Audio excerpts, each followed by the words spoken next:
Bismillahirrahmanirrahim. Assalamu alaikum. Dear students, my name is Usman Ahmed. I am your computer science lecturer.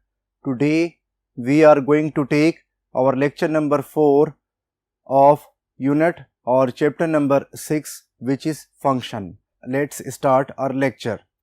Students, आज हम लोगों ने components of function पर बात करनी है. Students, last few classes से हम लोग फंक्शंस पर बात कर रहे हैं कि फंक्शन एक यूनिट या मॉड्यूल होता है जो इसलिए डिज़ाइन किया जाता है ताकि हम उससे कोई स्पेशल टास्क परफॉर्म कर सकें. स्टूडेंट्स, आप लोगों ने बहुत से फंक्शंस यूज़ भी किए होंगे जो कि हमारे पास स्टैंडर्ड लाइब्रेरी फंक्शंस कहलाते हैं, जिनमें आपका गेट ch फंक्शन और अदर फंक्शंस इंक्लूडेड हैं. हमारे इस चैप्टर का जो फोकस है, जैसा कि स्टार्ट में भी हमने बात की थी, वो यूज़र डिफाइंड फंक्शंस पर है. तो चलें हम देखते हैं कि यूज़र डिफाइंड फंक्शंस के कितने कंपोनेंट्स होते हैं. हमारा टॉपिक है students components of function. Each function consist of 3 components. Her function के 3 कंपोनेंट्स होते हैं. फर्स्ट कंपोनेंट को फंक्शन प्रोटोटाइप कहा जाता है या फंक्शन डेक्लरेशन कहा जाता है. डियर स्टूडेंट, फंक्शन प्रोटोटाइप या फंक्शन डेक्लरेशन जो है ये क्या होती है और ये हम कैसे बनाते हैं? It is that part of a function that tells a compiler the name of the function. Dear students, function prototype जो है ये फंक्शन का वो पार्ट होता है जिसमें हम फंक्शन का नेम बताते हैं, the type of data returned by the function, और इसमें जो है हम फंक्शन की रिटर्न टाइप की बात भी करते हैं, यानी हम बताते हैं कि फंक्शन हमें क्या रिटर्न करेगा. The number of parameters the function expect to receive, इसमें हम ये भी बताते हैं कि कितने नंबर ऑफ पैरामीटर्स जो है वो फंक्शन रिसीव करेगा या वो एक्सपेक्ट कर रहा है कि उसे रिसीव होंगे. The type of parameters and the order of parameters, और इसमें हम लोग पैरामीटर्स की टाइप और उसके ऑर्डर के बारे में भी बात करते हैं. डियर स्टूडेंट्स, हम लोगों ने फंक्शन प्रोटोटाइप और फंक्शन डेक्लरेशन की थ्योरी पे बात कर ली है. इस डेफिनेशन को बेहतर तरीके से समझने के लिए हम इसकी एक एग्जांपल देखते हैं.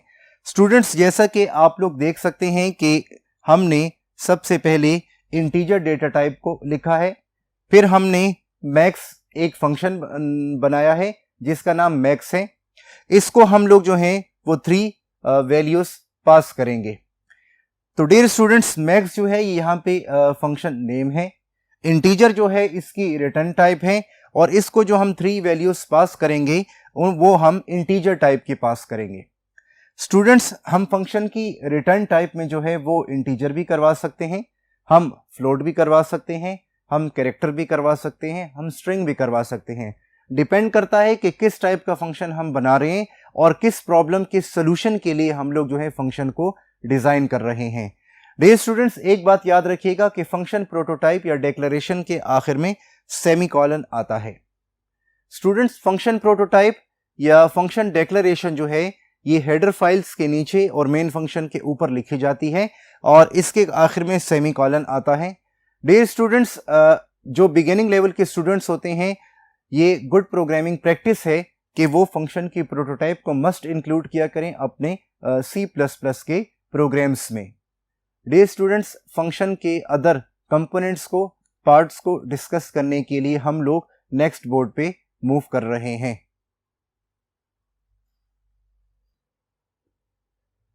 डियर स्टूडेंट्स, फंक्शन की हमने कंपोनेंट्स की डिस्कशन स्टार्ट की हुई है. फंक्शंस का जो नेक्स्ट कंपोनेंट है वो हमारे पास आता है फंक्शन डेफिनेशन. फंक्शन डेफिनेशन क्या होती है, कैसे बनाई जाती है, चलें इस पर बात करते हैं. It specifies what a function does. Dear students, function definition में हम ये बात बताते हैं कि फंक्शन क्या करता है. It has 2 parts. Function definition में 2 पार्ट्स होते हैं, डेक्लेरेटर एंड हेडर. इसमें हमारा एक डेक्लेरेटर और हेडर होता है, and function body enclosed in brackets, और फंक्शन की बॉडी को हम ब्रेसेस में क्लोज्ड करते हैं. स्टूडेंट्स, ये बात याद रखिएगा कि जो फंक्शन की डेफिनेशन होती है ये वो एक्चुअल हमारे पास पार्ट होता है इसका, जिसमें जो है वो प्रोसेसिंग होती है. एक्चुअल नंबर ऑफ स्टेटमेंट्स को हम फंक्शन की बॉडी में लिखते हैं. स्टूडेंट्स, एक बात याद रखिएगा कि कुछ प्रोग्रामिंग स्टाइल्स में फंक्शन की बॉडी जो है वो मेन फंक्शन से ऊपर और हेडर फाइल्स के नीचे भी लिखी जाती है। और जो है बिगिनर लेवल के स्टूडेंट्स के लिए जो है वो आपको ये रिकमेंड मैं करता चलूँ कि आप लोग मेन फंक्शन के एंड में इसको यूज़ किया करें, क्योंकि जिन केसेस में हम मेन फंक्शन से ऊपर यूज़ करते हैं वो थोड़ा सा C++ का एडवांस प्रोग्रामिंग स्टाइल है। स्टूडेंट्स, जो फंक्शन की हमारे पास डेफिनेशन होती है उसको लिखने का जो सिंटैक्स है हम उस पर बात कर लेते हैं। सबसे पहले स्टूडेंट्स हम लोग जो है फंक्शन की रिटर्न टाइप बताते हैं कि फंक्शन हमें किस टाइप का जो है वो रिजल्ट रिटर्न करेगा। तो इसकी रिटर्न टाइप इंटीजर है, तो ये हमें इंटीजर वैल्यू रिटर्न करेगा। फिर डियर स्टूडेंट्स, हमने एक मैक्स फंक्शन बनाया है। मैक्स फंक्शन क्या करेगा, ये हम 3 नंबर्स में से मैक्सिमम नंबर हमें फाइंड करके देगा। फिर डियर स्टूडेंट्स, हम लोगों ने ये जो फंक्शन बनाया है हमने इसमें यहाँ पे ये बताया कि इनको हम 3 वैल्यूज पास करेंगे और 3 वैल्यूज में से मैक्सिमम वैल्यू ये हमें जो है वो रिटर्न करेगा, लेकिन इंटीजर टाइप की होगी। क्यों स्टूडेंट्स? क्योंकि इसकी रिटर्न टाइप हमने इंटीजर स्पेसिफाई की है। डियर स्टूडेंट्स, ये जो हमारे पास आप लोगों को ब्रेसेस नजर आ रही हैं, इसे हम कहते हैं body of the function. Function की बॉडी में स्टूडेंट्स हम वो स्टेटमेंट्स को राइट डाउन करते हैं जिनको हम एग्जीक्यूट करवाना चाहते हैं, जिसमें हमने कोई लॉजिक डिफाइन की होती है। सबसे पहले स्टूडेंट्स हम लोगों ने इंटीजर टाइप का एक वेरिएबल मैक्स बनाया है और वे मैक्स वेरिएबल को हम x से इनिशियलाइज कर रहे हैं। इट मींस कि इस फंक्शन को जो 3 वैल्यूज पास होंगी उसमें से फर्स्ट वैल्यू जो है वो वेरिएबल मैक्स को असाइन हो जाएगी। फिर स्टूडेंट्स हम लोग जो है वो इफ कंडीशन में चेक कर रहे हैं कि जो हमने 3 वैल्यूज इस फंक्शन को पास की हैं ये चेक किया जाए कि उसमें जो सेकंड वैल्यू है क्या वो वेरिएबल मैक्स की वैल्यू से ग्रेटर है। अगर ग्रेटर है तो सेकंड वैल्यू जो है वो वेरिएबल मैक्स को असाइन हो जाएगी। सेकंड इफ में स्टूडेंट्स हम ये कर रहे हैं कि हमने चेक किया है कि जो 3 वैल्यूज इस फंक्शन को पास हुई थी उसमें से जो थर्ड वैल्यू है जो वेरिएबल z में सेव है क्या वो ग्रेटर है मैक्स से।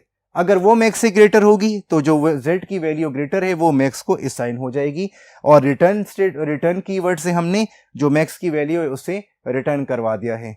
स्टूडेंट्स, यहाँ पे हमने लॉजिक यूज की है कि हमने फंक्शन को 3 वैल्यूज पास की। फंक्शन क्या करेगा, उसमें से हमें मैक्सिमम वैल्यू जो है वो फाइंड करके उसे रिटर्न कर देगा।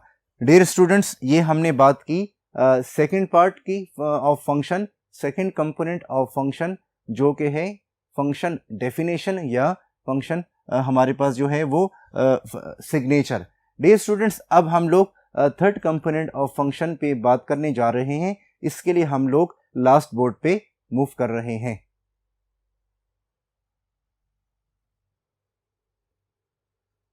डियर स्टूडेंट्स, अब हम लोग जो थर्ड कंपोनेंट है फंक्शन का उस पर बात करने जा रहे हैं कि फंक्शन का थर्ड कंपोनेंट कौन सा होता है।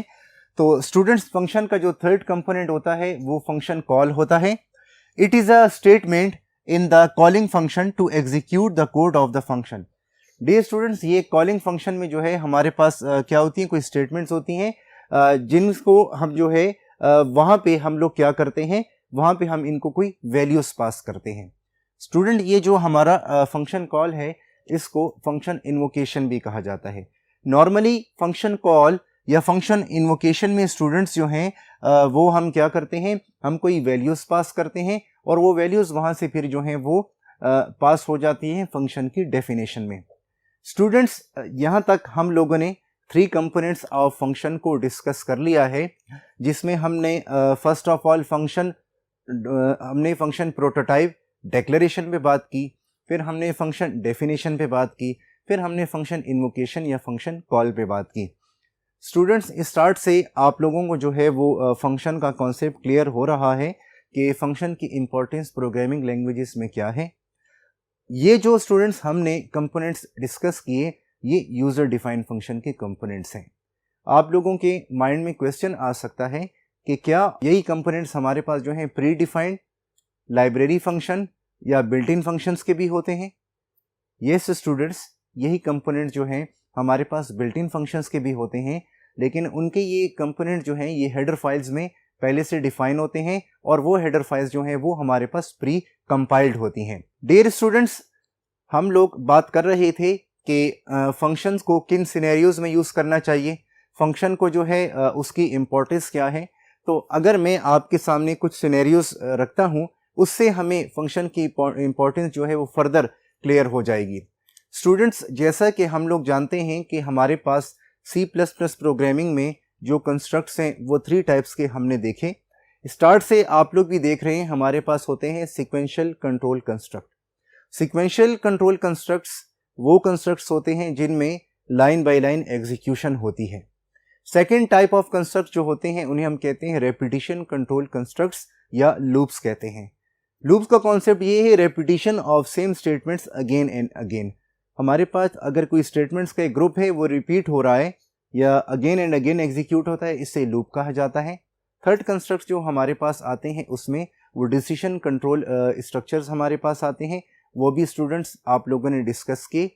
अब लेट्स से स्टूडेंट्स हमारे पास एक प्रॉब्लम आई है, उस प्रॉब्लम में हमें ये टास्क दिया गया है कि हमने स्क्रीन पे एक मैसेज हेलो वर्ल्ड को जो है वो 100 टाइम्स 4 प्रोग्राम के 4 पोर्शंस में जो है वो उसे 100 टाइम्स प्रिंट करवाना है प्रोग्राम्स में 4 प्लेसेस पर।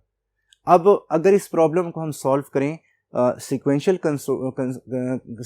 कंट्रोल कंस्ट्रक्ट्स के ज़रिए तो हमें 100 प्लेसेस में 100 मरतबा हमें जो है क्या लिखना पड़ेगा, सी आउट को लिखना पड़ेगा।